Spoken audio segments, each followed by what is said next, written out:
Turner Yell makes the stop in the secondary for Denver. 1st and 10. The fake. Good. Block in there, and down it goes. Caught at the 30. Welcome to the Fins Tailgate. It's where we elevate. Miami Dolphins talk, yeah, we never hesitate. Breaking news, hot takes, we keep it up to date. And when the fans speak up, the panel resonates. We live that aqua and orange from the field to the mic. Breaking down the plays, man, we talk it every night. From Tua to the defense, you know we keep it tight. NFL moves, you know we got the insight. We open up the floor, yeah, it's your time to shine. Fans drop the heat with opinions realigned. You got concerns, bring them, we're gonna chime. The Fins Tailgate's where we keep it prime. Welcome to the Fins Tailgate, it's where we elevate. Miami Dolphins talk, yeah, we never hesitate. Breaking news, hot takes, we keep it up to date. And when the fans speak up, the panel resonates. The NFL's changing, but we stay on the grind. Latest breaking stories, we don't waste no time. From the trades to the rumors, we make them all align. At the Fins Tailgate, we always on the climb. We're repping the Dolphins, but it's NFL-wide. From South Beach to the league, we keep it worldwide. Got the fans engaged with the energy supplied. Come kick it at the tailgate, we're riding high tide. Welcome to the Fins Tailgate, it's where we elevate. Miami Dolphins talk, yeah, we never hesitate. Breaking news, hot takes, we keep it up to date. And when the fans speak up, the panel resonates. So if you love the game, you know we got the gate. Tune in, speak out, don't wait, it's your fate. This is the Fins Tailgate, now watch us dominate. Miami Dolphins, NFL, yeah, we integrate.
What is happening, Dolphins fans, and welcome to another episode of the Fins Tailgate with your host, El Capitan. Tonight, on the tailgate party that never seems to stop, we got a guest in the building, right? You know, we've been doing the thing, having guests in every week, doing new shows, got new graphics. Don't know if you guys seen the good work HB in the back is putting together, but he's also showing me some of the other stuff that we got working on. Man, just stick around. You got some great stuff. But, you know, we got a game tomorrow, and it's a rival game. Well, I mean, I guess so. It's hard to say you're rivals with somebody when he really hasn't been able to do much about the rivalry. But, you know, division game. Anything could happen. You know, Josh Allen's got a little broken nosy. His little beaky hurt, right? You know, I mean, he got a little nosy poo. You know, is he gonna wear that thing over his nose and look like a savage, little blood coming out, or is he gonna, you know, tear up? Because it is your nose. I don't know if you've ever been hit in the nose before, but you'll tear up, man. Might see a little crocodile tear out of him at some point. But you know, in between now and then, the Dolphins, you know, got to do something, and we'll bring up Circling the Wagons podcast. Make sure you guys are checking the boys out. My friend Nate, what's going on, Nate? Hey, what's going on, man?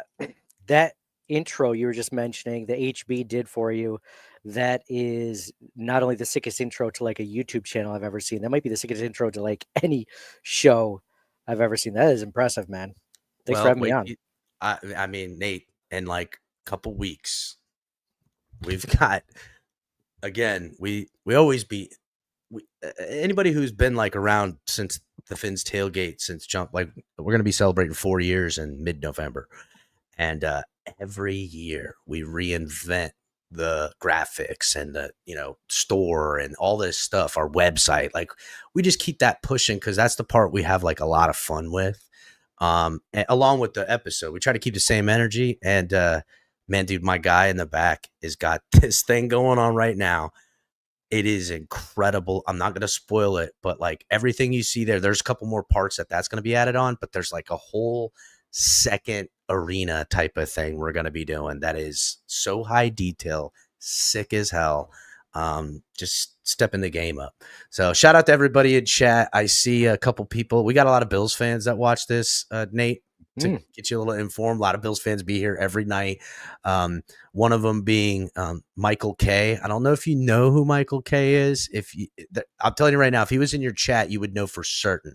He would stand out because he's gross and he's uneducated and he's kind of simple and stuff like that. Now there is another. Sounds like Bills a Dolphins fan. It sounds like a Dolphins fan. Are you sure about that? I don't know, buddy.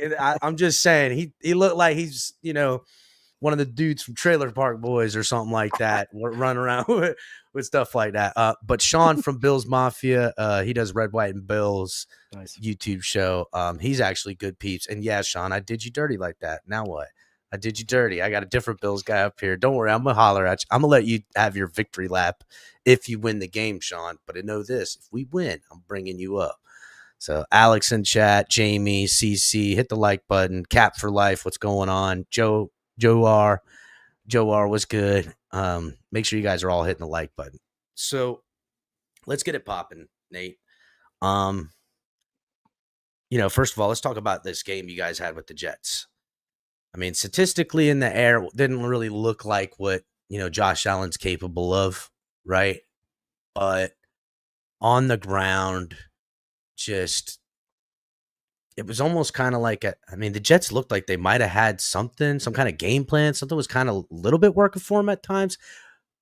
But by the end of the game, it looked like, when like the big brother's got the little brother's head down and like, he's like, get in your hole, boy, get in your hole. Yeah. That's what it looked like come the end of that game.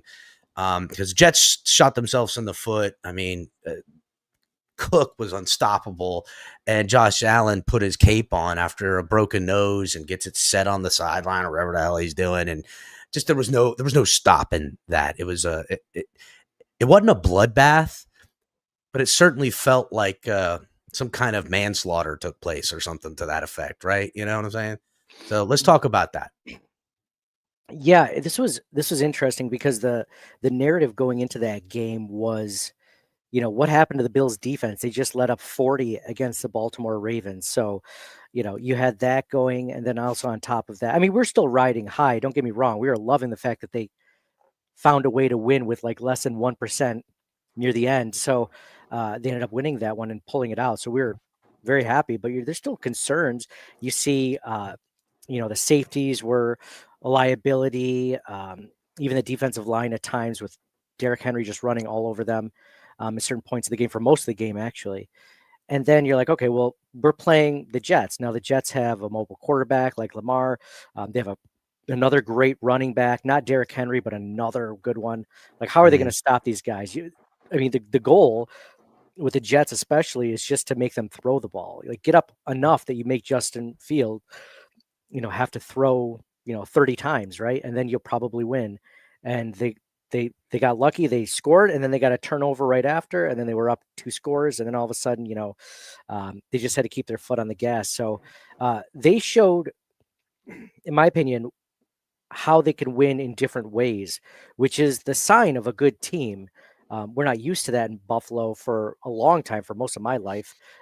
So this was good to see. And they found a way, man. They didn't use Josh Allen's arm or really even his legs. They relied on James Cook, the run game, and the defense, forcing turnovers, stopping the Jets offense. The Jets offense has scored over 30 points the week before against the Steelers. So, they're not awful, but they couldn't get anything together against the Bills. And Josh Allen didn't have to put his cape on, but he did enough to not lose them the game, and the defense and the run game took over the rest. Yeah, and that's kind of how it looked. The Jets just didn't they're not in the same league. I mean, obviously, right? They got a new coach, they got a lot of reelings going on, new quarterback, all this stuff, all these moving parts that where the Bills with same head coach, been on the same system a little bit, a lot of the same guys, there's been plenty of turnover with your roster the last couple of years, but it's almost like they were able to gear down and still control what they needed to control in some ways. I don't know. I don't want to say they throttled the Jets. The Jets kind of did the Jets thing, and the Bills were able to just capitalize in a way where it looked. Now, that Ravens game was full of fireworks. And, as somebody who had to suffer through the Miami Dolphins in week 1, which if anyone was being honest with themselves, the Dolphins couldn't consider themselves even competent to what they've been. They keep talking about that. They keep talking about that logo in the back. I see in the comments that that craft store thing that my mom got me from like the church craft store like 15 years ago. So I see it. That's a Bills fan getting you. That's a Bills fan getting you. Yeah. It's Suicide Hotline. Yeah, that's is that a Bills? Oh, no kidding. Oh yeah, that's a picture of me. I lost a bet to him. I had to wear a Bills shirt, so now he uses it. I had to wear it on a show. I lost a bet. I bet the Dolphins are going to beat the Bills. I was standing on business as a Dolphins fan, but I really, kind of, and I went and found that in the hand me. No, not the thrift store. It was like in a garbage alleyway where it belongs, and I, washed it up and. No, I'm just kidding. I don't know. I don't know where I got that thing. Anyhow, you kept it though, right? You kept it. No, it's been burned. It's the only way to really take care of it is to burn it. Yep. But he so that's his profile pic because that was like 2 years ago. He still got that pic. Yeah. Sorry, I wasn't trying to interrupt you, but no, you're good because it was coming up in the chat. I'm like, if you've ever seen an older lady selling Bills stuff, like how do you say no to that? No. Yeah, but that's where that comes from. That's partaking in the community.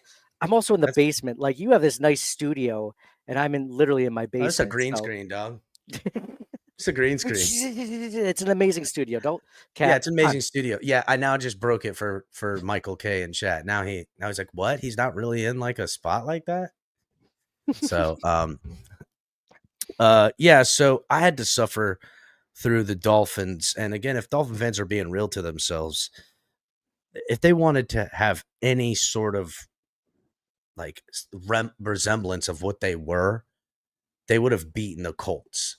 Not only did we not beat them, we didn't look like we were even out of camp the way that they looked. They wiped the floor with us, mainly because our offense gave them the ball, shot ourselves in the foot at every turn. They looked completely inept, especially Tua. He looked terrible.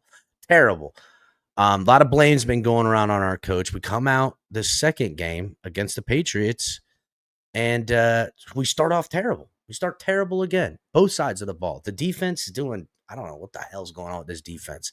It's like there's a million moving parts, and they're all moving in the wrong direction. I don't know what's happening with it just yet. But the offense got a little bit going, and then at the end of the game, they sputtered in such a way that was embarrassing. They had every ability to win a Patriots team that's, Vrabel's a good coach, but this is his first year with a second-year quarterback and a new weapon, a Stephon Diggs, who you guys know plenty about. Yeah, it's good now, right? And wait until a couple, months, it might not be so good. But there's a lot to manage going on, and they gave the Dolphins every opportunity to win this game, and we just shot ourselves in the foot. Can I ask you a question about that? Because I'm curious what you guys think, over in the Dolphins, Fins Up Nation. I'm wondering if Mike McDaniel lost the locker room, and if that didn't start last season even, or if because that would explain why we're seeing what we are, because they still have talent on both sides of the ball, but they've got injuries obviously in the defensive line. Is it a matter of culture? Do they just sense? I mean, before the season started, wasn't McDaniel having the best odds to get fired first? Well, yeah, in a lot of ways, because that's just that was media propaganda, but the Dolphins are fine with it. I personally, I got whole conspiracy theories about what's going on with this stuff because it's Ooh. just all too whatever.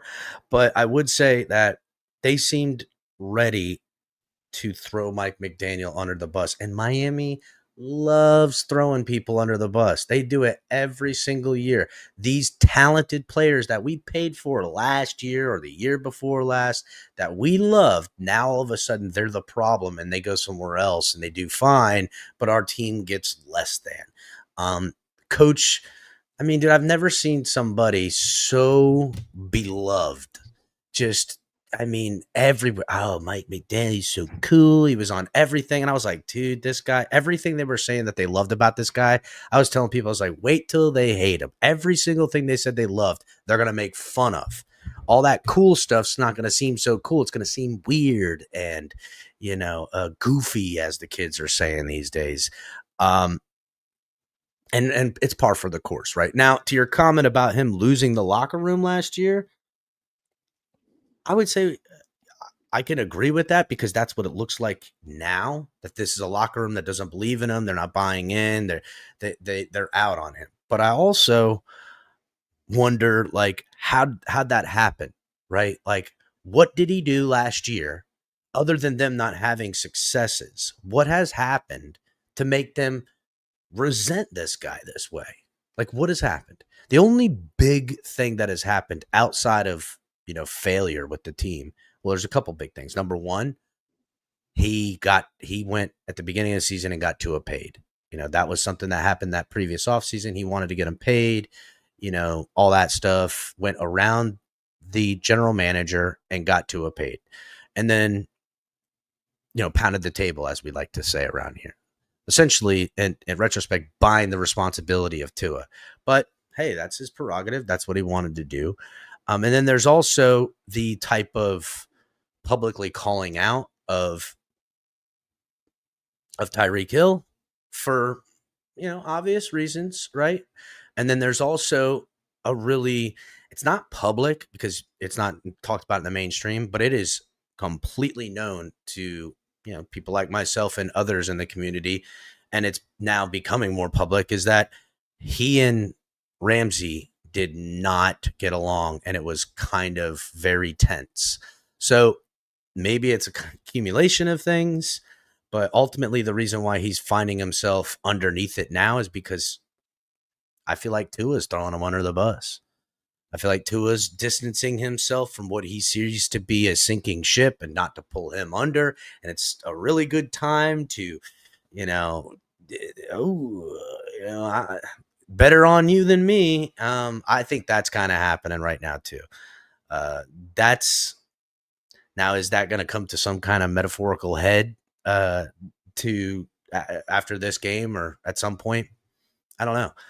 It really. There's no way they fire him. If the Dolphins lose this week, there's no way they fire Mike McDaniel this early into the season. Is there? So if you ask the fans, they would say they should have fired him already. They literally last game flew a banner over the stadium saying fire Greer, which is our GM, and fire Mike McDaniel. Fans paid for it. Wow. So fans are over it. And to me, they won't say it, but it's two things. One, it's the Tua people who love Tua in here that want to protect him by throwing anyone under the bus. And then two, it's people who never believed in Tua that are looking for this bullshit to end. I don't think the front office or the team, and certainly not what they're preaching, is that. And they could really quiet and buy themselves an immense amount of time if they figure out a way to upset the Bills. Oh, yeah. You could buy a lot of goodwill around here in these streets and really kind of change the trajectory as far as not just Mike McDaniel, but the team's belief in him. He puts on a coaching clinic, dials up these plays. I mean, dude, the last two drives, the Dolphins had literal 4 operation error penalties that cost them the game. They had a play where Achane looked to run to make a touchdown. He stepped out around a 30-yard line. They came back, had nothing, delay a game penalty. Like, dude, you can't, like, what? There was a commercial break. That's like 8 total minutes you had to not do anything. as well. Again, He's so not a rookie head coach either, so you can't use that no, excuse, unfortunately. no, and it's not like all his staff is new either. The only new guy he's got around there in his coaching staff is the wide receivers coach. That's it.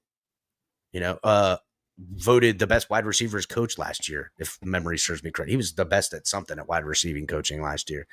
But this team would really need to, for the Dolphins to capture a win in this, the Bills would have to look through the Dolphins to the next opponent, and your next opponent is the Saints. So it's not like the next opponent's the Chiefs, where you guys are like, fuck the Chiefs. I hate the Chiefs. We're getting them. They're down. They're 0-2. If we can catch them now, they could look. But the Saints, no one's the Saints are more of a trap game than the Dolphins are, because you ain't gonna lay down for the Dolphins and sleep on the Dolphins because you hate us more, than the Saints. Like it's winning. So I don't know, man. I think it might come big. I mean, if the players haven't given up on Mike McDaniel, this is the week to show it. And I think the rivalry between the two teams will definitely take it up a notch. I think the rivalry was a little bit more intense when Christian Wilkins was there. And I think that although I don't know what the hell's happening with him, but before that, I mean, he was always giving us problems, like on the defensive line. He was good against the Bills' offensive line, who was a pretty good offensive line. I mean, he always wreaked havoc. He just had something specifically personally against Josh Allen, and he showed it, and he came to play whenever the Bills did play the Dolphins, and that's kind of lost a little bit with that rivalry. I noticed. So I think it's still there. I mean, it's a divisional game, so, and their backs are up against the wall. So I think, if there's a time for them to pull one out against the Bills, or at least give it their all, man, this is the week. And the Bills are banged up. We just found out Matt Milano's out this week, and Oliver is still out again. So, they're missing people on defense. I haven't seen if Taron Johnson, their nickel corner, is back yet, but he missed last week, and so did their backup nickel corner got injured too. So, I mean, the Dolphins have good wide receivers. If Tua can somehow find a way to get some rhythm, I think there's a chance. I don't think it's a good chance. I mean, the Bills are 12.5-point favorites now, 11.5-point. I think it's 12.5 right now, which is a hell of a spread, right? It's hard not to bet the under, but again, what the Miami Dolphins have done the last 2 weeks, it's a big gamble. It's a bet. I mean, it's weird to see a 12 in Buffalo too. Yeah, exactly. And this is isn't this your last year in this stadium? Like, isn't every game going to be a little bit sentimental? This will be the last time that, like, they're going to build that. You're local in the area up there? Yeah, roughly in the area. Yeah. So, I mean, I'm sure in your local settings, they're like, oh, it's the last Dolphins ever going to be in here. We're going to have to make sure to send them back right. You know what I'm saying? Yeah, right? they're playing up that angle. Yep. Locally, they are. Of course. They got a little bit of propaganda, a little bit extra sprinkle on top of there for the fans. Yeah. Yeah, it's but the fans that were alive though when the Dolphins swept them throughout the whole decade of the 70s. I mean, those folks are like, in their 60s and 70s now, so they're not calling up the radio stations a whole lot. No, I wouldn't imagine they would. But let's not act like this team hasn't got a little bit nasty. Even after the Brian Cox stuff and everything like that. Like, the team is always, and it's. Listen, I'll call it for what it is. Dolphin fans don't like to hear it. It's been kind of one-sided. It's been the Bills fucking the Dolphins, if we're being real. It's kind of screwing us over. I don't know why. They're an 8-9 team or 8-8 team, we'll say. So back in those, but one of them 8 wins against Dolphins, and it was just that win that we should have beat y'all that kept us from doing whatever we were doing. But, I mean, we gave it as good as we got. We did that to the Patriots and shit like that. I just, Josh Allen seems to be of this era. Josh Allen, Lamar Jackson, Patrick Mahomes, these are the perfect era quarterbacks to describe what we're watching in this time in football. They're bigger dudes that move extremely well, some better than others. Some have better arm accuracy and touch on the ball. Others, make these things happen. But ultimately, this is the new age of quarterback, and we don't possess that with Tua. I feel like, if he was the mobile quarterback he was in college, things could be a hell of a lot different. But with his size, he ain't taking the beating. It proven by time, you know. When when you as a Bills fan look at the Dolphins, and you more often than not, you're not taking them lightly. At this team that you're given a 12.5 point spread, against.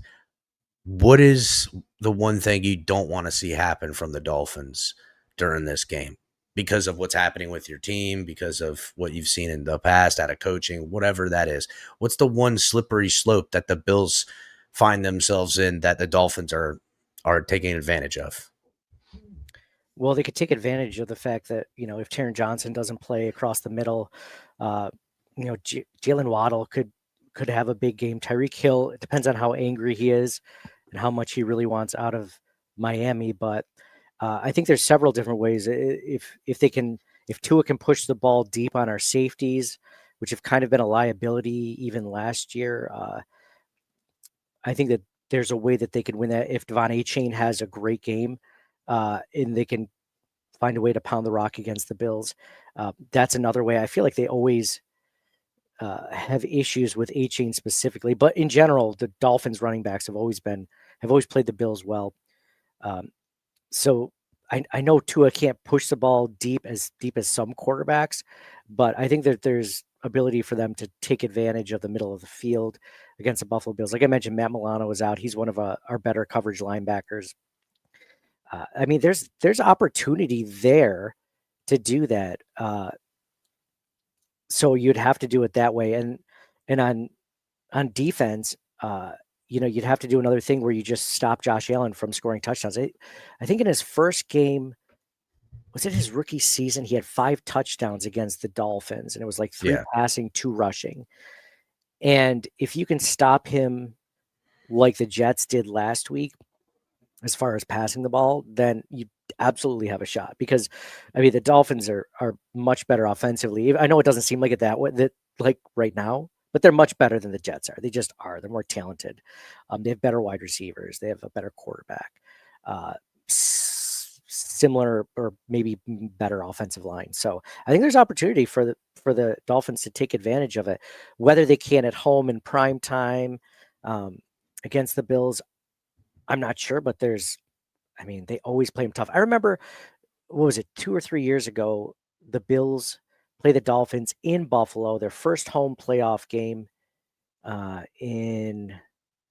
it their first home playoff game or first playoff game against the Dolphins in like 20 years or whatever it was. The Dolphins had their third string quarterback in, and the Bills just barely won that one. That was Skylar Thompson game. Dolphins fought extremely hard, and that defense was even missing guys. We really were proud of the defense. And that was essentially the year I was off of too. I was like, this kid's not in the games. We needed to win.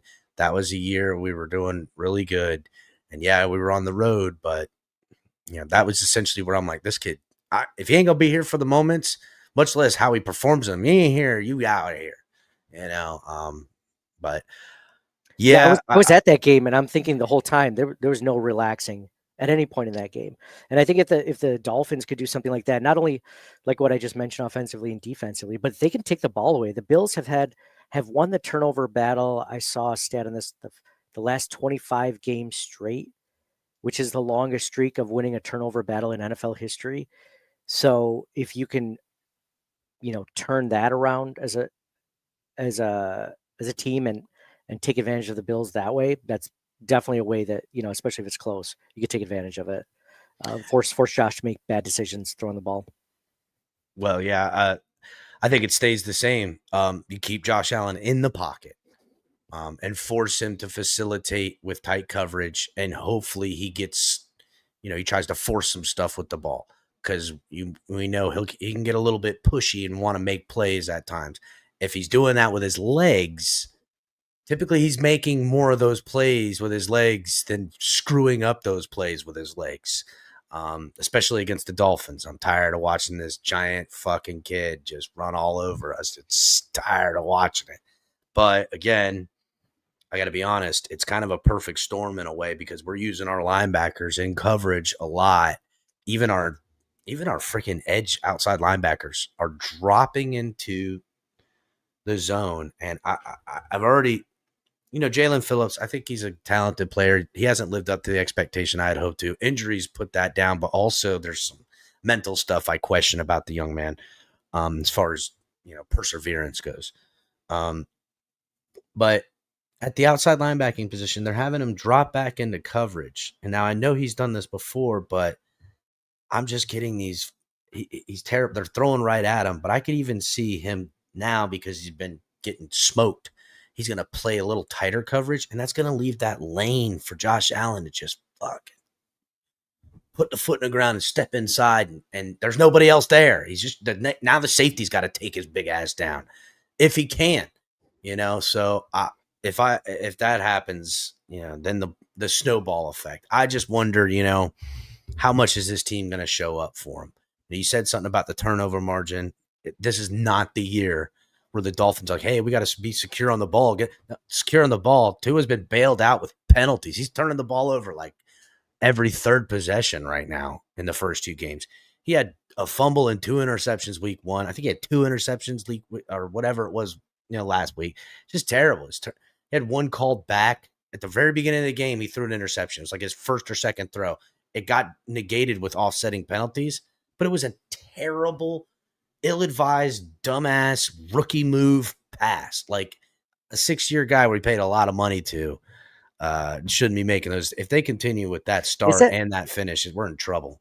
Is that a part of the concussions? Do you think that the decision making or where he's playing? Because I mean, he's not a bad quarterback. I mean, he's really not. Even as a Bills fan, I can't admit that he's a bad quarterback. He's not playing well this year, but I mean, I'd put him. I mean, what is he, like top 7, 8 in the AFC, right? Which is still top half of the NFL, because probably top 12 in the NFL, because all the best quarterbacks are in the AFC. I wonder if that's. I didn't think the concussions would take a toll on him this early in his career, which is sad because, like, there's been so many, and I've had concussions like that. They're no joke. I mean, people deal with them. They have, consistent issues with them afterwards if they continue to play. I guess I'm wondering if that's part of it, or if it's just they've given up on the coach, or really, he's just taking a big step back, because I think he's accurate. I think he has good timing. I think he could be a decent. Always thought he's been a pretty good quarterback. And we talk about it on the podcast. Like, one of my co-hosts, like he really likes Tua to the point where I have to be like, dude, calm down. Like, he can't be your second favorite quarterback. He's on the Dolphins, but I think there's a lot to like about Tua. What's sad as a Bills fan is we're used to the rivalry, not even a rivalry, of the Patriots in the dynasty, where they were a good team, and we never played them half as hard as the Dolphins did in that time frame. But we're looking at, okay, now we're running the AFC East. Who's the next rivalry? It's the Dolphins. But what's sad is I don't hate the Dolphins. Like, I hate them because they're in the division. But I mean, that team is likable. Like, Tua is a likable guy.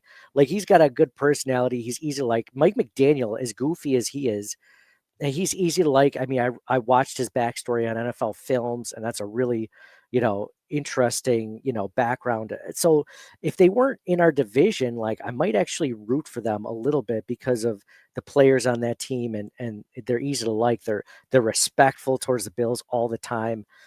It's not quite the same as it was in the 90s, like you said, with Brian Cox flipping us the bird as he's leaving, or coming out of the tunnel, or leaving the game. So it's easy to like. I'm just wondering why Tua's taking a step back. Doesn't make sense to me. I got a couple of things for that. First off, before I get to why Tua's taking a step back, I'll say all the reasons you said that the team is likable is all the reasons I hate this team right now. I don't like none of what Nate just said. I hate them. I don't like that they're likable. I don't like that they're respectable. I don't like that everybody, they're good chums. Fuck these guys. They're pussies. You know what I'm saying? That's what it is, Nate. Call it for what it is. They're soft. They act soft. It look great. I'm glad. This is a guy I want to date my daughter, but not to be the quarterback of my fucking football team. Give me a guy that I don't want in my house to root for on Sundays. Like, that's kind of the. No, but Josh Allen's a guy you would want dating your daughter too. Like, he's a super chill. I mean, I guess so, but because Josh Allen also he has a little bit of a gear, right? He's got a little bit of a dog in him. To what I mean, Yeah. what kind of dog are we talking here? Yeah, he got. There's no like the team doesn't really have dog in him, right? The coach, the whole fucking thing. Yeah. Anyhow, to your question about Tua and what seems to be going on is, well, this is kind of something I was really worried about from Jump Street was the hip, and it's degenerative because it was always said and stated that that injury, no matter how much surgery and PT he had, the clock is starting and it will become, arthritic. It'll become, limited. It'll have whatever. And it seems to be absolutely apparent that his velocity is going down. That's part of it, right? I don't know how much concussions are taking its toll on it as far as him, with operating speeds, because I got to be honest, I think long before the operating speeds, he was a little slow. I think he's also a little slow at learning the concepts and putting them, and then absolutely, in the realm of a play, dissecting it quickly and facilitating. And that also brings me to the other reason. Mike McDaniel's offense is asking him to go through his progressions because the word's out, right? It was out when he came out of college. Take away Tua's first read, and then it's harder for him to operate. Well, I think the Dolphins, I think in the very beginning with Brian Flores, they tried to have him pigeonhole into this offense. They did kind of come out with the RPO and the quick read play action and these first read crossers and stuff like that. They did a little bit of that along with what they wanted to do with Gailey was back in those days, and they had like this weird thing going on. I mean, look at Gailey's offenses. They're not RPO offenses. They're more play action pass pro set type of offenses. They're not this trickery type of stuff we're seeing now. But I think they tried that. It wasn't working. And then when they moved off of Brian Flores, they then went ahead and got a guy that was going to be able to make it. I mean, he literally said out of his own mouth, I got 700 plays I went through. I can see how we can make this kid great, and took exactly what he does perfectly and called it, and then added wrinkles with all this motion and trickery and, testing the timing and all that stuff. And it worked in 2023, caught everybody slipping. And then 2020, as the year got to end, teams started picking it up. All that freaking shit going on behind the line, don't worry about. Stay home and play your man and play your spot. Don't worry about chasing this guy. Don't worry about doing that. And then once those windows got tighter, now there's some that aren't there anymore. And now Tua's in the next evolution of this offense, right? With this coach, you have to go through progressions. You can only hide deficiencies in this way, where you can design great play calls. You could say, this one's going to Achane. We're going to do this, this, this, and this. And Achane doing his route at the snap of the ball is going to be able to open up in this time slot window. Boom, boom, boom. There it is. Hit it. And it looks beautiful. It looks beautiful because Tua is perfect at that. And as far as accuracy goes, to get the maximum out of that, that's where he looks exceptional, right? Problem is when they go, okay, teams are taking that quick slant route to Achane away. So then hit the like button, everybody.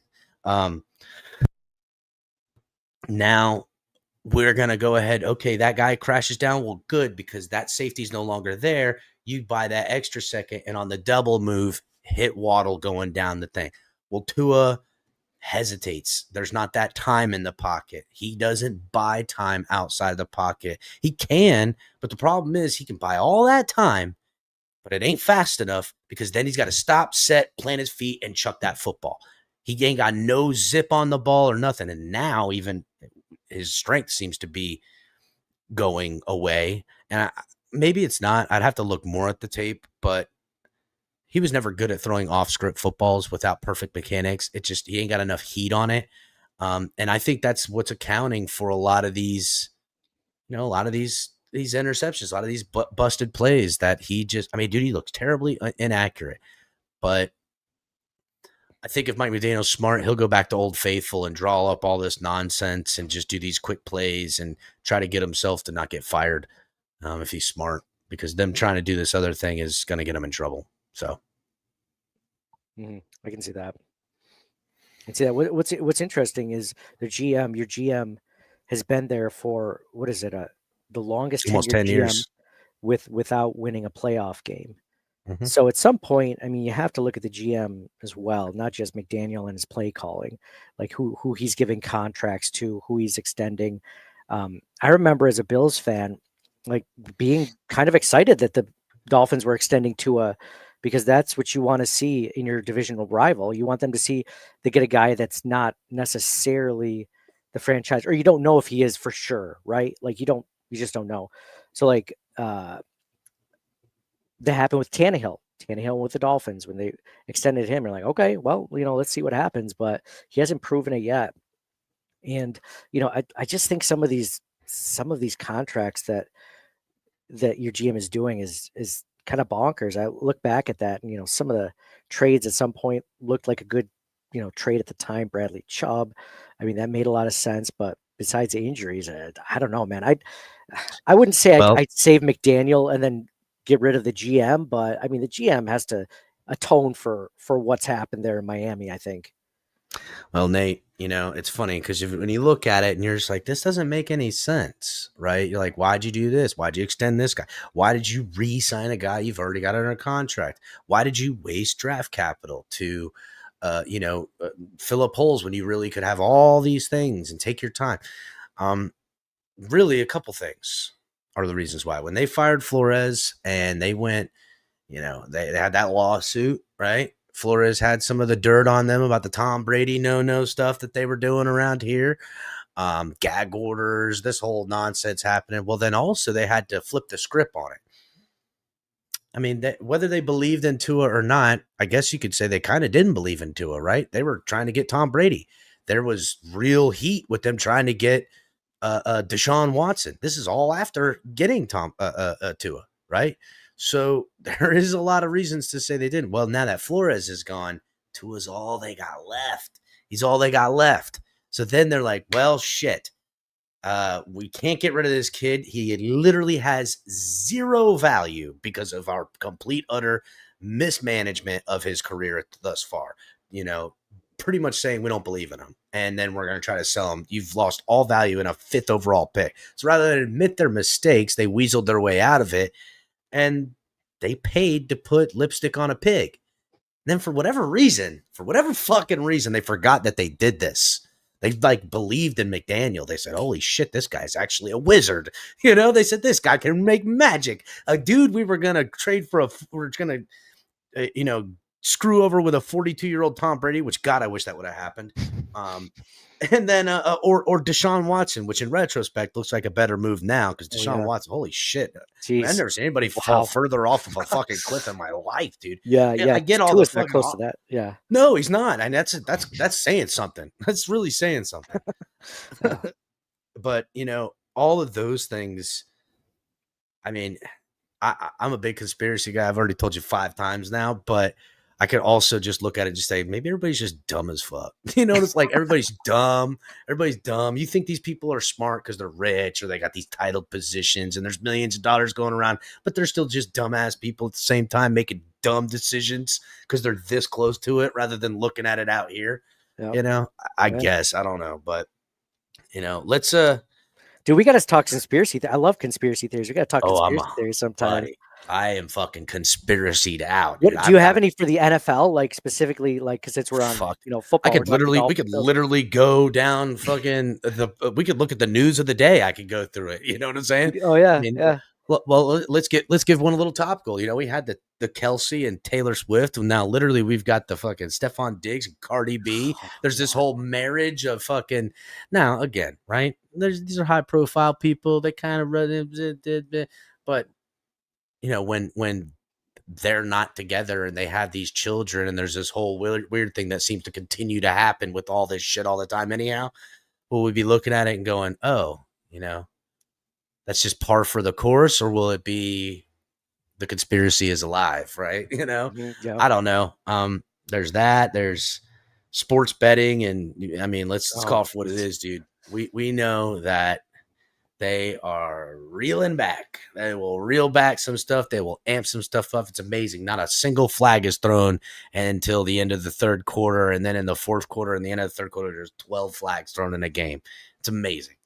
It's amazing. Yeah. So How is it even possible that the NFL is partnering with, it's not just like separate, like, channels or whatever, NBC, CBS, partnering with like FanDuel or DraftKings, but it's literally the NFL partnering with gambling sites. Like, to I me, thought they that's did. just like Didn't Congress have something about that some years ago when they tried to do that? Is that must have that maybe that had like a time limit on it, and that's maybe. how they've been able to partner with it. But it would seem like in any other realm, it would be a fucking conflict of interest. But Oh yeah. But they're yeah, like, we can do this now as a league. We can do that. That's completely fine. But just don't you guys do it. Anyone that works under us, don't do that, because mhm. that's a conflict of interest. But we'll partner with that, and we'll make billions of Well, dollars you off hear of you it. hear this thing just recently with Tom Brady, right? You heard this, right? Where Oh, Tom Brady, with the Commanders game. yeah, he can't call this game or he can't do something with this game because there's an uncompetitive advantage because he's a minority owner. It's Yeah. like, no shit. But I like that. No, like, duh. Like, you didn't need to make a big fucking deal out of it. If it would have just came and went, no one would care. But you know why they're making a big deal? Like, listen, we're on the fucking up and up, all right? We're not going to let Tom Brady screw us over. The guy just got like a gajillion dollars from some sheik over somewhere. You seen that shit too? He Yeah, got like yeah. a jillion dollars from some sheik. That don't worry, fucking Tom Brady's not looking to put the fix in people, you fucking assholes. So I don't look at that as the. I look at why are you telling me this and making this into something cool. No, Remember that's when the Tom was conspiracy. remember when Tom was getting paid by the Patriots organization? He was taking pay cuts in his salary, but then he was also making money for his TB12, Oh yeah. company. Oh yeah, It's yeah, just yeah, like, yeah, yeah, yeah. He oh, I'll his only take company 15. that he yeah, yeah. He's making like 12th most in quarterbacks under contract, but the fucking guy's got his freaking dude in there with his strawberry fucking avocado shakes for $100 million a year or whatever the fuck it was. It's Yeah. again, if you ain't cheating, you ain't trying, and I'm for it in some ways of bending the rules, but I hate when everybody's like, what are you talking about? You're just conspiracy, bitch. You're just stupid if you ain't looking for the angles. You're getting played. Those are words to live by, people. Yeah, yeah, absolutely. Amen. So Amen to that. Dude, because people don't like, I mean, there's some conspiracies that are out there, but if it has to do with money, you're like, well, that obviously makes sense. That's what it comes down to every time. If you're looking for, so like me, so here's my conspiracy I've been going off of lately. hell yeah, let's hear it. So like social media, right? Social media is very, divisive, whatever. Like, whether you're right or left or whatever, like the whole point of it is that we're not that much different. Like, you could be a Democrat, I could be a Republican. We're really not that much different when it comes down to it. We're basically Sure, the same people. Dolphins sure. fan, Bills fan, same person, same people. We both want, good things for our families, for our friends, all that shit. All right. But they're fucking us over, right? Like, Fucking they've right. got the Hell yeah, the buddy. higher ups are just, 1,000,000%. they just, The game is rigged for the them. game is Continue. rigged for them. Top 1% killing Yeah. all of us, whether they're right Yeah. or left. I don't give a shit. Yeah. It's just like killing the middle class. What was the middle class, right? So this is nothing to do with football, but I'm like, that's what they do. So like, if you see on Twitter, like all of a sudden I'll see like a tweet from a Dolphins fan saying we're definitely going to beat the Bills. Of course, that just shows up on my timeline. I'm like, why does it show up on my timeline? Oh, because they want me to say this is bullshit. That's not going to happen ever, right? Mhm. So there is a way that's how you keep. That's how people in the powers that be keep people. Well, the algorithm under is them. juiced for that, right? They want that. Like, Oh yeah. I typed that. First of all, I'm always trolling on Twitter. I always make it fun and funny. And every now and again, when I hear some stuff from some people I trust and I vet that, I might make that privy as well. So I would say 5 out of every 6 things fucking trolling and having a good time. And that 6th thing might be something you want to pay attention to, Yeah. which is kind of how I fucking like to get it, right? Gets people on their toes. But if I come out and just bold-faced fucking lie for the Dolphins, that bitch is viral. That bitch is viral because that bold-faced fucking lie. Bold-faced lie. Let me see if I can pull this bitch up right now because I got one just recently to really pin my point. That went right? viral, but it was fake, so it just drew a lot of attention. Yeah. Mhm. Yes, exactly. Let me see if I can pull it. I'm pulling up my Twitter right now. But And I still want like I came on my show and said that I'm bold-faced lying. You know what I'm saying? And then, but I was like, wait, let's see what happens to this bold-faced lie tweet. And man, oh man, did it go everywhere I thought it would. What were you saying? Oh, I was gonna say like one of the tweets that I had that went viral. I had a source within the organization, like not directly affiliated with the Buffalo Bills, but he does work with a lot of the players. I'm not saying he's a trainer or whatever, and he was like, "Yeah, dude, Maxwell Harrison tore his ACL, right?" And I was like, "Really?" And so I posted that, and he said he heard that from 5 different players. And this guy has never been wrong for like nothing was as significant. Any news he gave me was not nearly significant as that. Like that, my source, right? And did that shit go viral as soon as like I was in a meeting during the day and I didn't check my phone. I'm like, oh crap, my phone's blowing up. I'm like, nah, shit, it didn't happen. Like he didn't tear his ACL, which thank God. But at the same time, I'm like, what the fuck, man? Like you said, he tore his ACL, and that algorithm just went haywire for stuff. But you know, if you're right, like it doesn't. No one cares, right? So, and here's the good thing, right? Not, I mean, if you are right and you say it right, and then that kind of gets a little bit of traction, you know, it won't go super viral or anything like that, but it'll get some traction, and you know, you'll get the most immense pushback from people because they didn't hear it, and then it comes true, and you're just fucking piece of shit. They hate you double the time because it comes. So I broke the news straight up. I had it on great authority that not only did Fangio come there, but that there was a spoken agreement deal, that everything was agreed upon with everything. They met all of his financial demands. The only thing that had to come was pen to paper. And I was told that it was a personal conversation he had to have with his family before he could fully commit. But it was definitely going to happen. He said so. He said he just needed some time with his family to get the wheels in motion. He didn't want it announced and then wanted that. And I broke that. And I told everybody this. And I got fucking torched. Why? I got torched because people like, you don't know shit, because they know he came to the facility and then he left with no contract, and that was what was reported upon. And they said he left with no contract. Like, oh, you don't know shit, Capitan. I was like, listen, that's what I was told. What the fuck you want?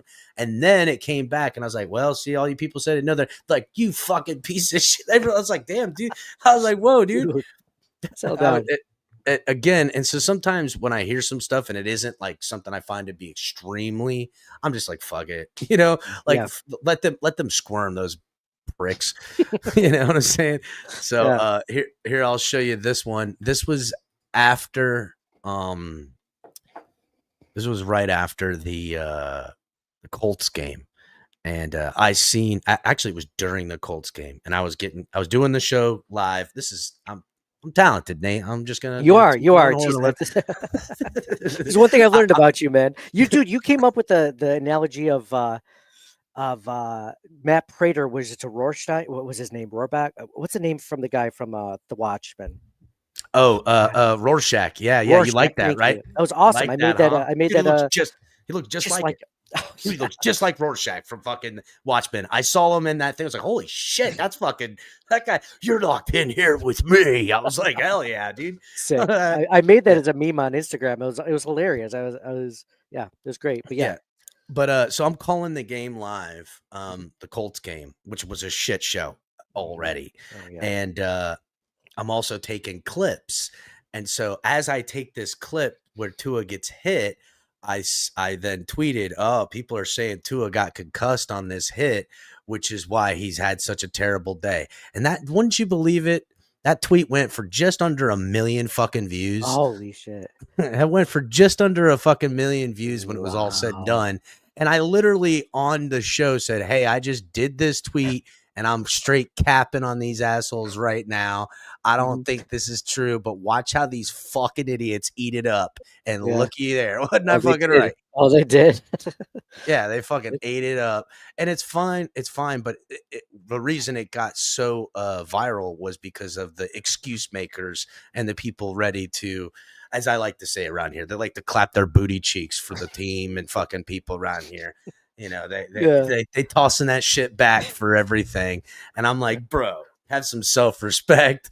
And you know, that's just how it goes, man. It sucks, but you know, Yeah, it yeah. is what it is. I like that you're honest about that though, because there are some people like you say that are just all team. Have you ever interacted with Scooter on Twitter, on X? Scooter, he's a huge like non-Tua believer, and this was like I actually had him on the podcast like 3 years ago because he was talking about Tua. He's like, dude, this is not the guy. This is not the guy. He's like, I've been saying it since he's been drafted, and that Oh, was when I know Tua was. exactly who fucking Scooter is. I haven't interacted with him in this thing, but him and I have complimented each other on our amazing fucking understanding of posts the last couple of years. Shout out to Scooter the homie. Yeah, Yeah, I that's don't why I know get him along with you personally. too. Yeah. Yeah. He's again, I cut through the bullshit. I'm tired of this team sucking.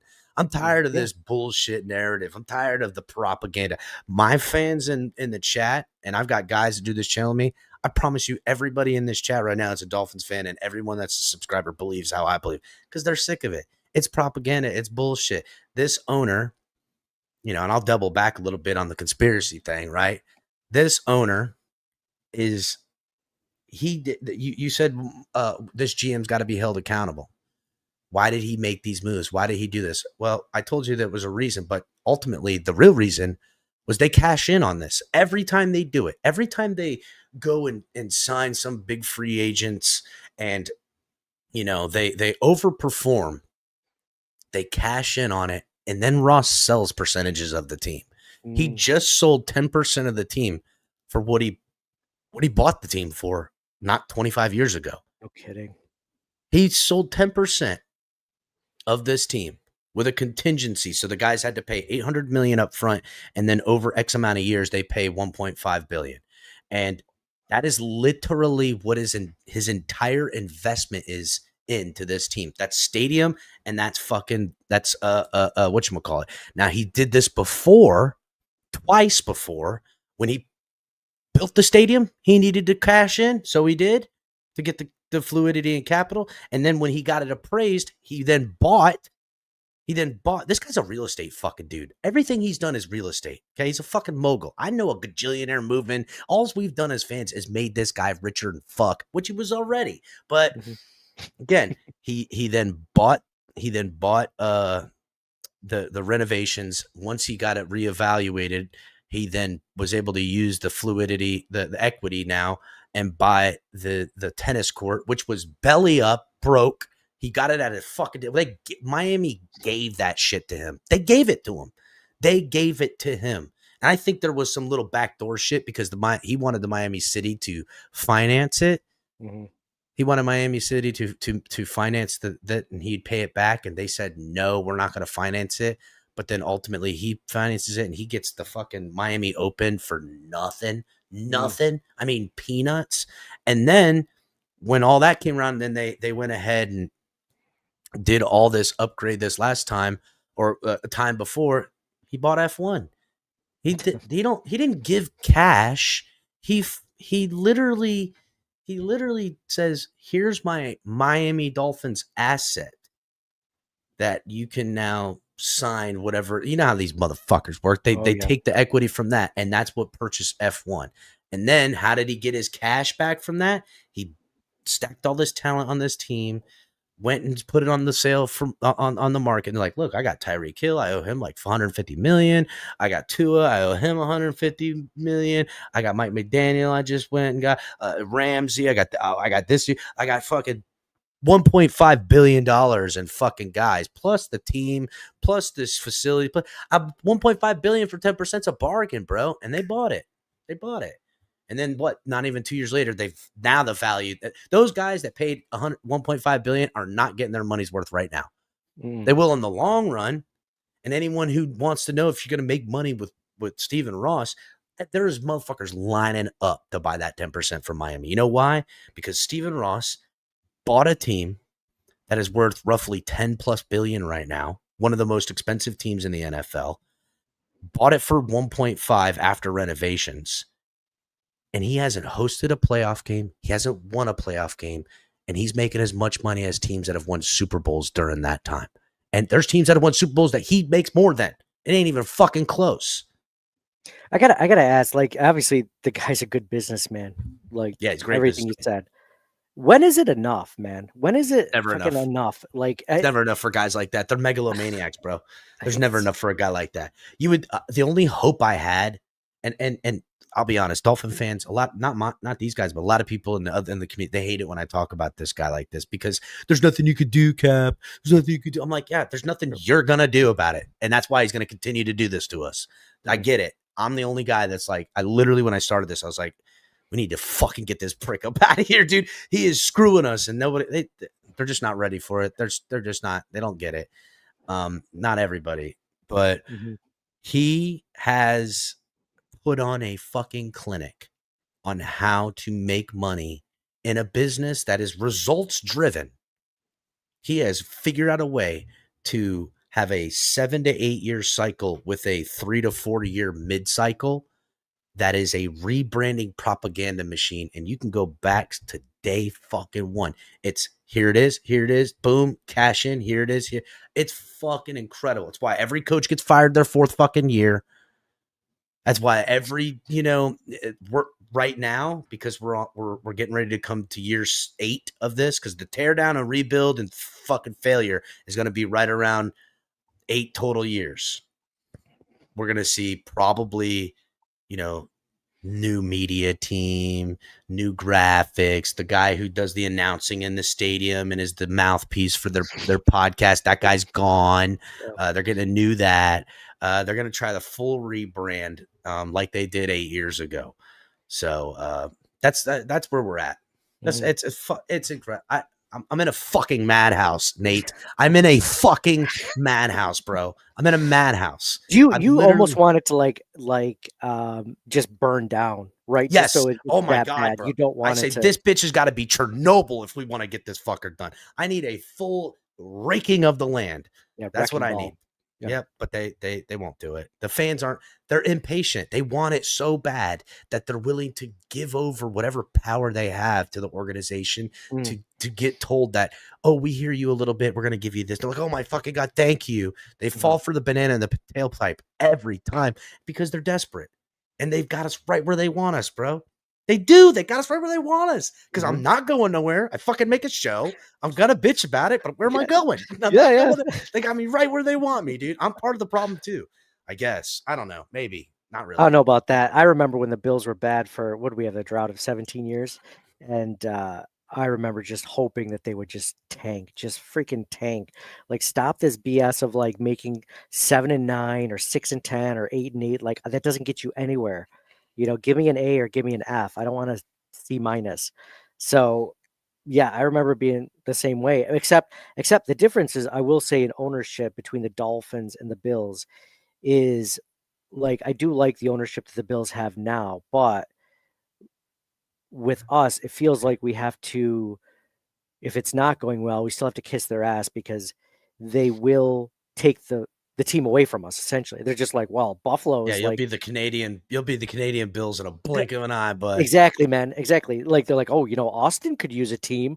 Like, fuck you, man. Like, they've held you boys hostage for a while, but now you got a brand new stadium. He ain't going nowhere. Yeah, true. It's done true. now. You got a brand new stadium. Until that point, though, it was always up in the air, because you knew Ralph was going to die at some point, and we didn't know who was going to take over. But yeah, everything you're saying is making a ton of sense, and it's frustrating too, especially as a Dolphins fan, I imagine, because like here you have this owner who's making money hand over fist by putting a shit product out in the, or at least not shit, but like subpar, and they church it up, man. We're buying the packaging, not the toy. You know what I'm saying? That they're catching the kids with the cool packaging, but not the actual cool packaging, but the 3-star review, right? Like exactly. Everyone, it's like your Amazon where it's like, this item is continuously returned. Like, yeah, exactly. I like to say we live in a Walmart society. Everything's single use, and you could buy it. You could spend $150. You spend $5. You're getting one use out of that, whatever the fuck you got. I don't care if it's a fishing pole, microwave, or a fucking styrofoam cooler. It's all the same now. They've figured it out, these pricks. And the Dolphins are a styrofoam cooler. You're going to get some fun out of that thing, But that's second or third time you throw it in the back of your truck and it's fucking leaking, and you're like, God damn it, I got to go buy another one. That's what's happening. That's Yeah. what's happening. So It's the way of the world, though. You're right, man. This is just like a small slice of how society is going, and it's crazy. It's crazy. yeah, But, I just wonder, Buffalo by and large seems to, I don't know. You guys, injuries can't be the excuse for forever. Miami makes that the excuse all the time. McDermott is gotta be. I mean, could this be his last year? so I talked about this on our show just a couple of weeks ago, or maybe it was before the season. And I'm like, listen, like, I've been a staunch McDermott supporter. I've seen so many coaches come through in the last 20, 25 years, and they were just awful. Like, they were just terrible. And so you do respect when you get a coach that's actually halfway decent. But there comes a time when you still can't beat the Chiefs in the playoffs and you can't make it to that next round. It's like, how many more years are we going to waste of Josh Allen's prime? Because, they don't have forever. I mean, Josh is going to be 30 in a year. You got to think about these things. Like, you hate to think about it, but it's going to happen. So you have to make a move at some point to be like, listen, like, we're not going to lose to the Chiefs for 5 out of the last 6 years. I mean, I see it with Joe Burrow and the Bengals. Like, people are like, we're wasting another year of Joe Burrow. We have these great receivers, but no offensive line. And No I think the same thing, defense.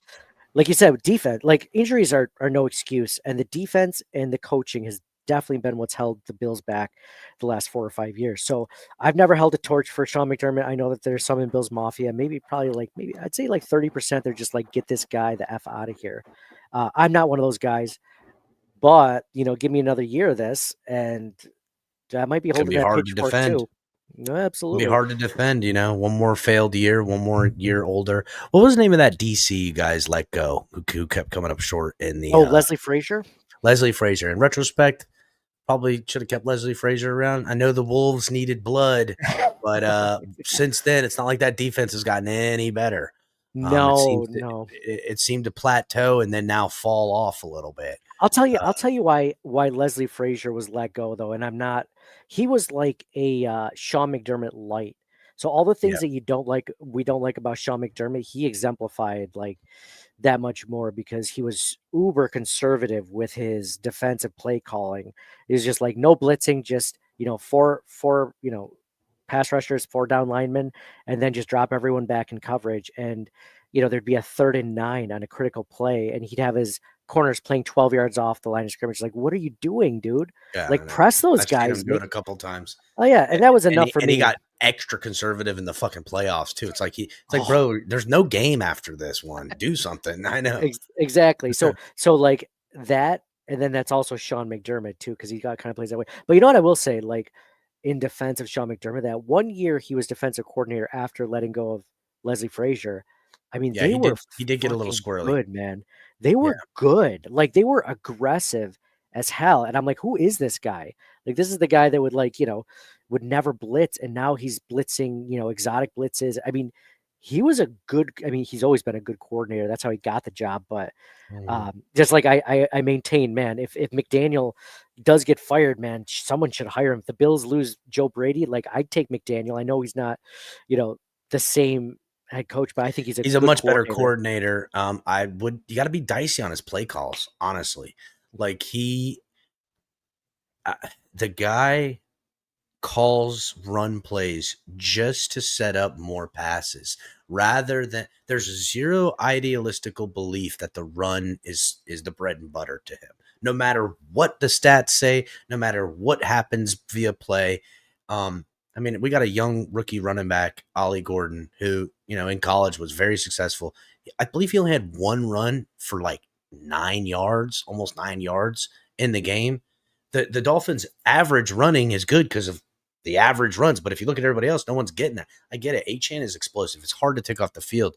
But at some point, when you can tee up, like you say, if the Dolphins can establish the run, and I think that's kind of a weakness they should expose, especially between the tackles, and I've seen us be able to do it, we're not going to fucking do it. We're not. We're not going to do it. You'll see it happen. You'll be like, oh shit, they popped one on us. And then rather than come back to the well again, while they're still in the same formation, still in everything else, seems like it's a good play call. No, he's going to throw it and go fucking 2nd and 10 now. Now the clock stopped. You're going to fix your personnel. And now it's 3rd and long again after some weird end around fucking trap play, that made no sense. And then it's almost like he overthinks himself rather than finding a flow, right? He only can find his flow when it's in the passing game, never in the run game. And that's a real problem, especially because he came in as a run game coordinator specialist. It's just not true. As designing routes goes, and making plays and getting it taught to the quarterback and the team to understand it with the coaching staff and executing it, he can do it. We've been asking for him to give up play calls for a while.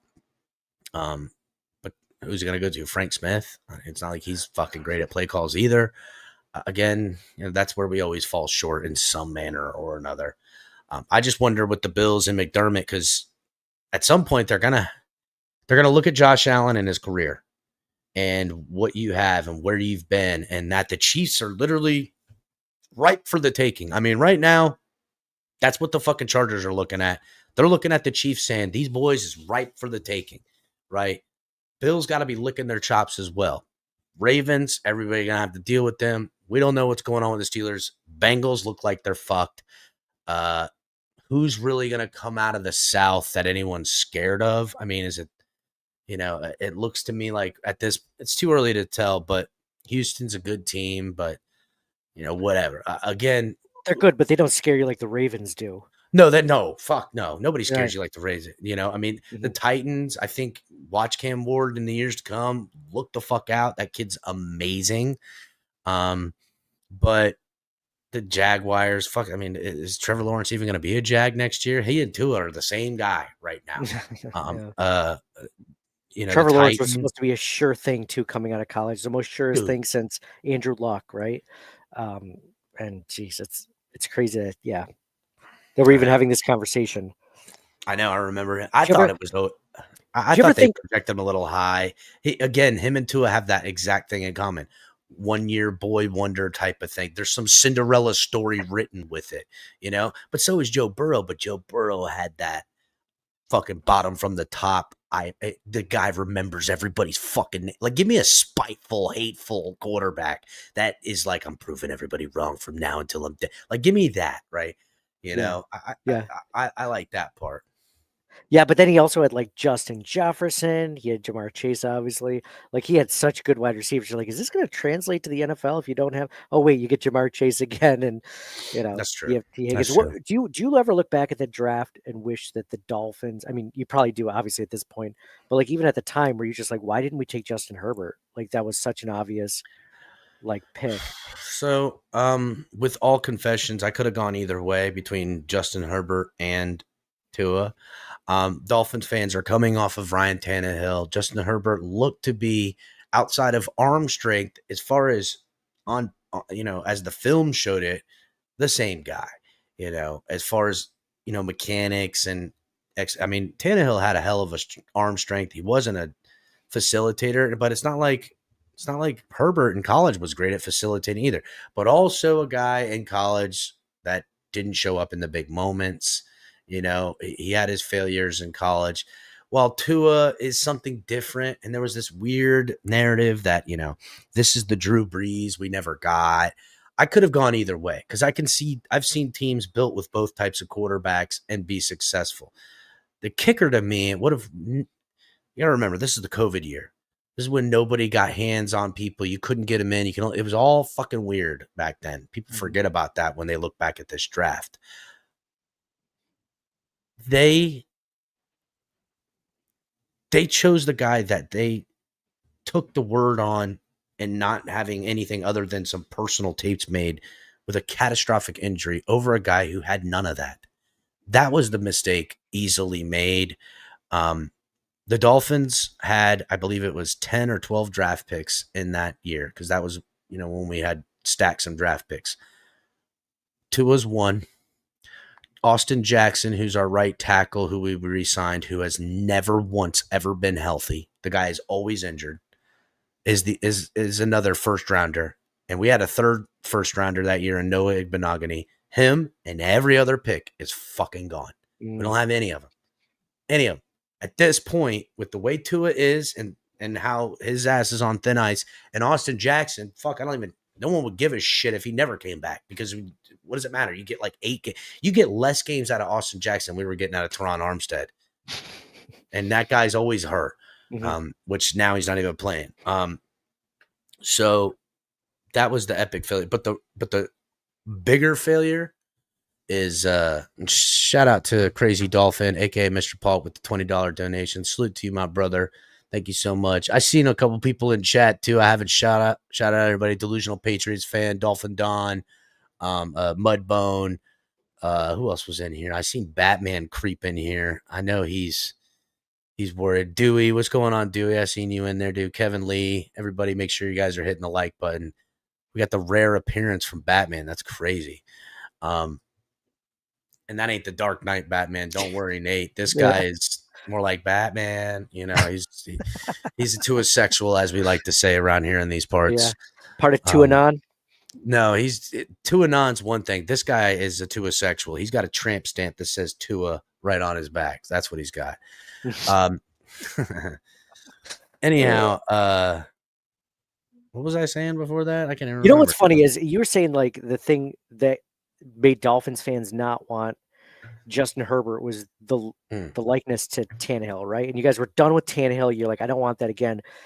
All these reasons, it's bringing me back memories, because we didn't want Josh. A lot of us didn't want Josh Allen. Now, some of us will say that they did, but there was a large contingency in Buffalo that did I remember. not. It was viral everywhere.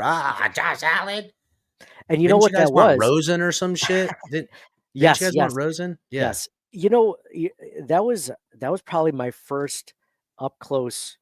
You're talking about conspiracy theories, like propaganda and media, right? Like, it's not propaganda per se, but like the media in Buffalo was like, do not take Josh Allen.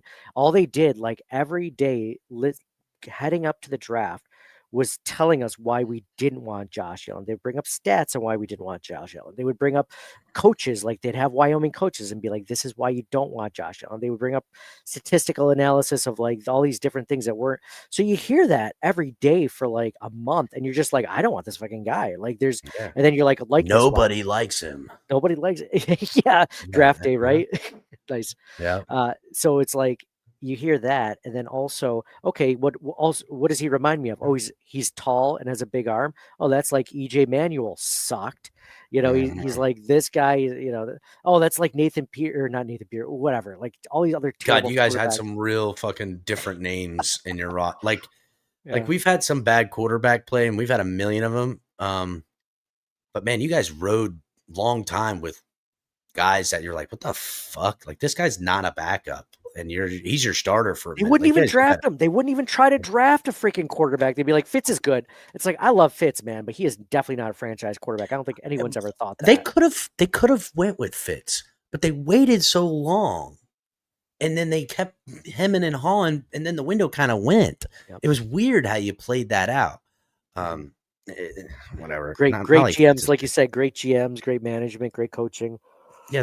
Again, I always wonder, right? Like, when does business overrule football decisions? Right? Yeah. How many times, like in Miami, I would say without a doubt, shadow of a doubt, the Tua Tagovailoa pick to the fans, right? We perceived it as much, but it was always a financial. It was tank for Tua.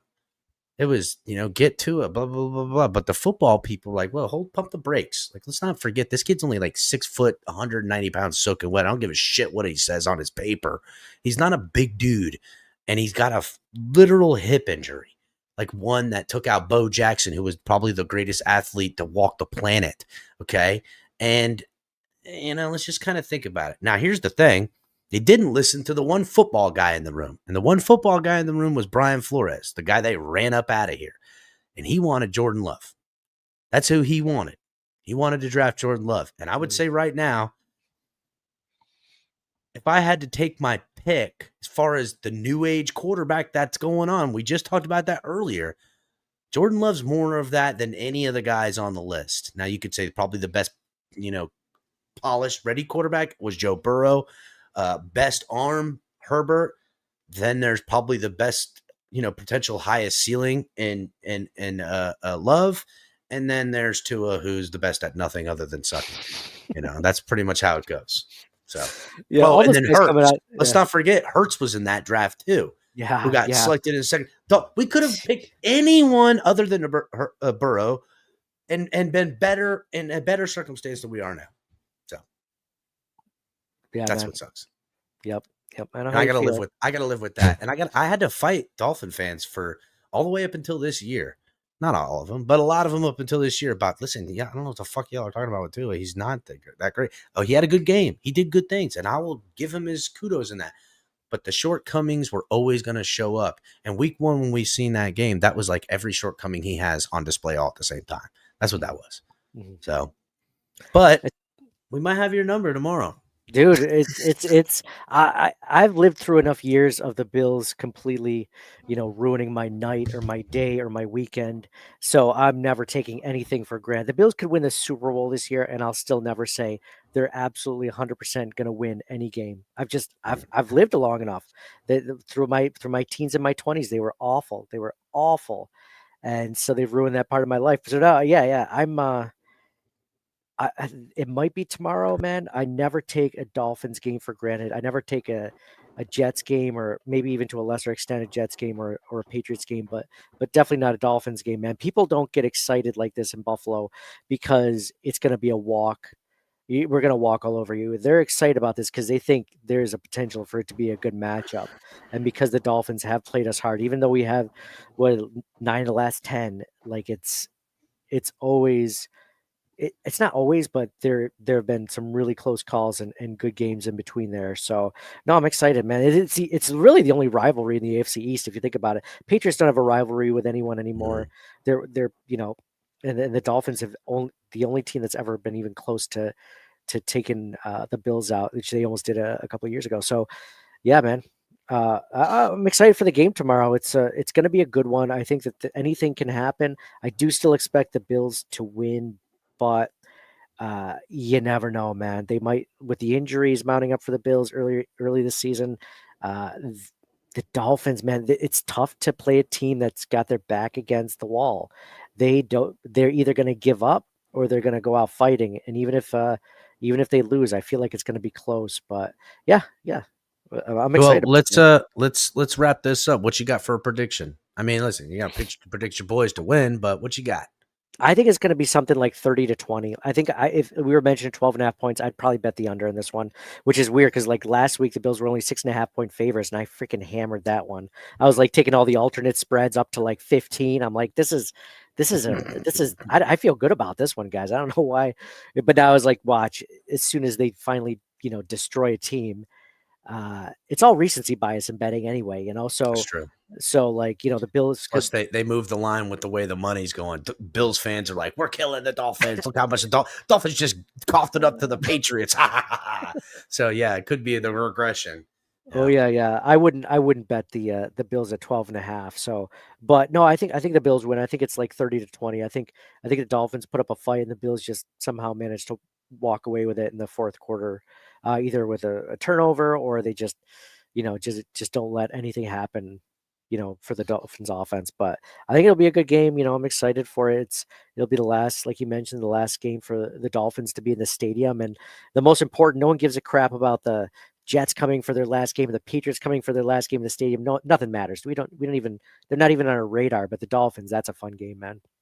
Mm-hmm. Well, you, I would say that, I'd have to be responsible and predict a loss. I don't want to, but I'm not a liar. So I would say I kind of like your prediction. It's really close to what I think. I thought it was going to be like 33-21, something like that. Something to just either cover the spread or just hit underneath it.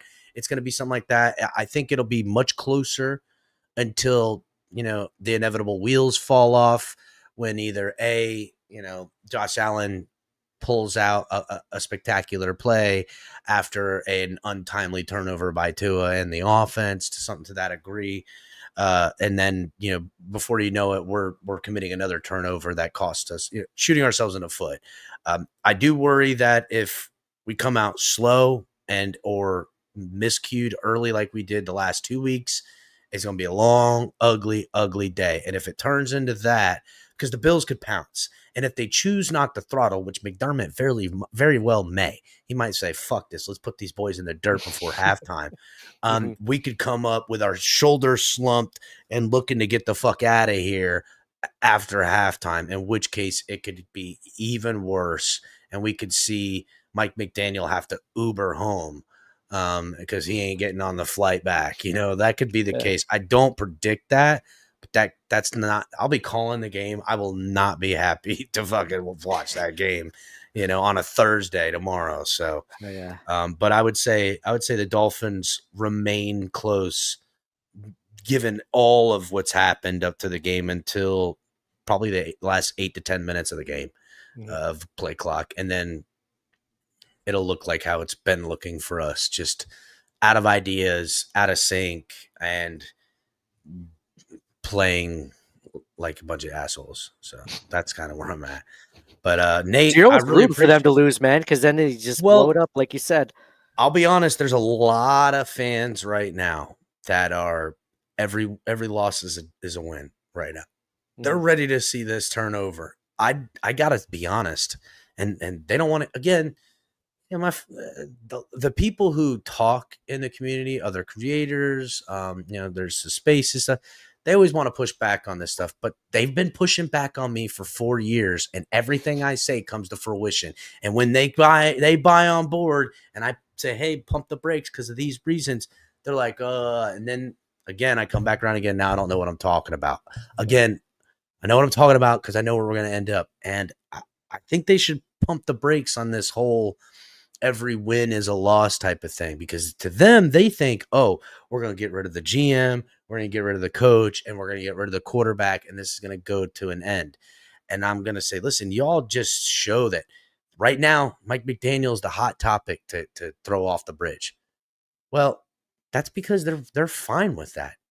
The Dolphins are no longer protecting their boy. They're not. They ain't protecting their boy like they were. This ain't McDrip no more.